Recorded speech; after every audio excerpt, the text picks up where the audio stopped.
How to get Snapchat on PC.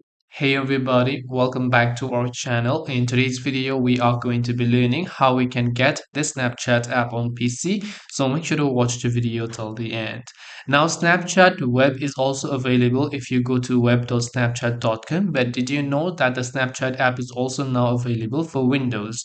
Now you can simply open up your Microsoft Store over here and then just search for Snapchat. You'll find the Snapchat app. Make sure to download that application because it is completely available for free now. So once you download the Snapchat application on your Microsoft Store, go ahead and then open it up. And once you open it up, you'll be able to go ahead and then log into your Snapchat account in this case here. And once you log into your Snapchat account, you'll be able to get Snapchat on PC. This way you'll be able to get Snapchat app on PC. Hope this video was very helpful. If you have got any questions, feel free to leave them down below.